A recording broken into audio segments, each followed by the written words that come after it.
Immigration promises to be one of the topics in tonight's first of two Democratic presidential debates.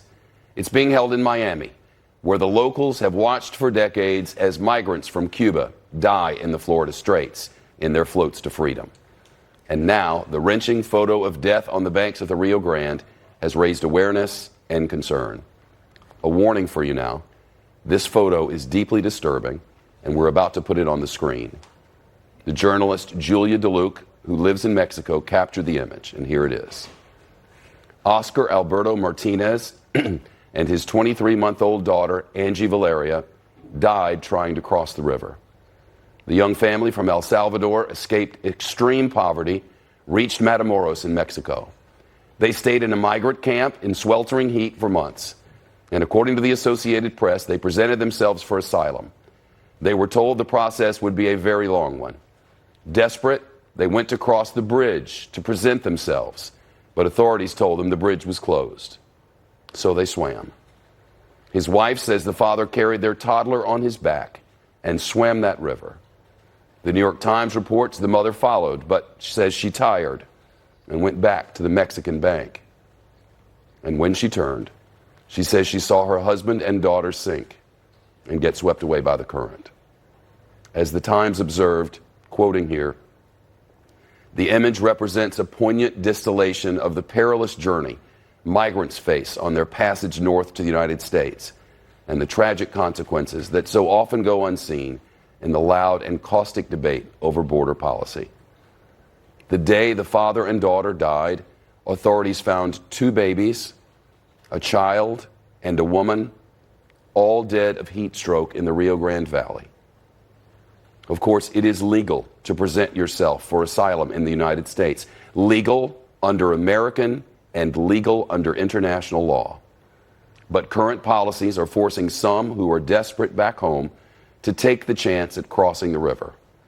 Laws criminalizing unauthorized border crossing date back about 90 years. But the Bush 43 administration started enforcing them after the attacks of 9/11. The Obama administration kept that going. And the Trump White House has cracked down further. The administration has separated children from their families and slowed the ability of migrants to apply for asylum. In Congress, both sides of the aisle agree this cannot continue, but lawmakers have not been able to reach an immigration deal. The Republican Senator Ron Johnson, chairman of the Homeland Security Committee, says this image should be a wake-up call. Now, I realize tragedies occur all over this country, all over the world. I don't want to see another picture like that on the U.S. border. I hope that picture alone will catalyze this Congress, this Senate, this committee to do something. They could allow people seeking asylum to present themselves as they have forever in America. Congress is trying to pass emergency funding for the border crisis before the July 4th break, but it does not look good. The Senate rejected the House version and just passed one of its own, but it's not clear the president would sign the thing, even if it can make it through the House, which it can't. Now those vying to replace President Trump are discussing both the photo and the issue on the campaign trail. 20 of them will face off in Miami, per the Democratic National Committee, split over 2 nights. Tonight, Senator Elizabeth Warren, highest in the polls of this group, she'll share the stage with the former Congressman Beto O'Rourke, plus Senators Cory Booker, Amy Klobuchar, and the others you see here. And then tomorrow, we'll hear from the frontrunner, Joe Biden, and Bernie Sanders, the senator, Biden's closest competitor in most polls, along with the rest of the field you see here. Candidates will have 60 seconds to respond to questions with a 30-second follow-up. Will that be enough time for a contender or two to separate from this sprawling field? Let's turn to A.B. Stoddard. She's an associate editor and columnist at Real Clear Politics. It's been a while since I've seen an image so explode in the national discussion, social media and otherwise, including these candidates.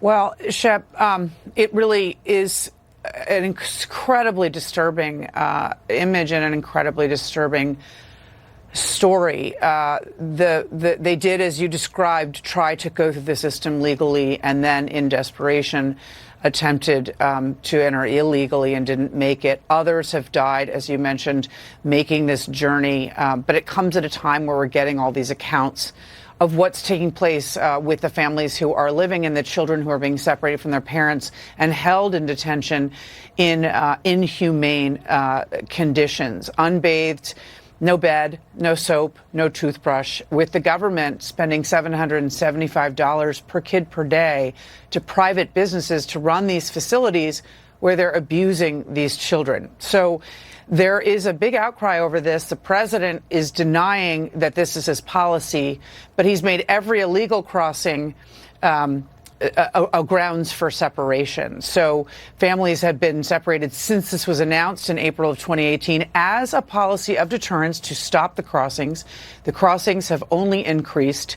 And so there is bipartisan outrage about the conditions the kids who are the kids who have made the journey and survived the journey are in because they are separated, traumatized, and being treated, as I said, in inhumane ways.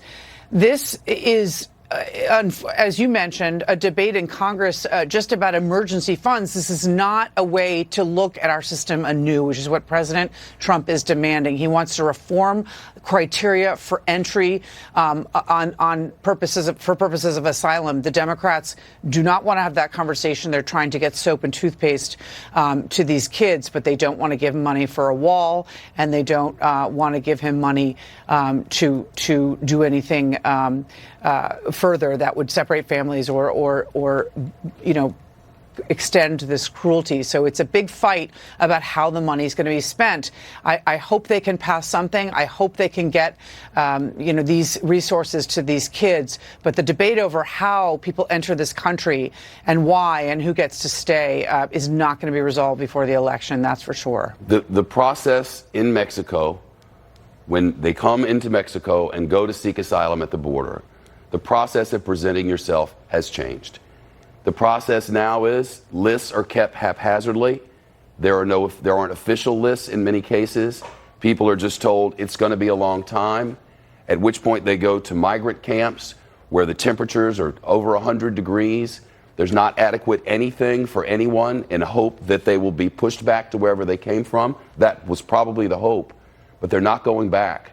They're not going back because it is horrendous where they came from. Through the history of this nation, we have said, give us your tired, your poor, and your huddled masses.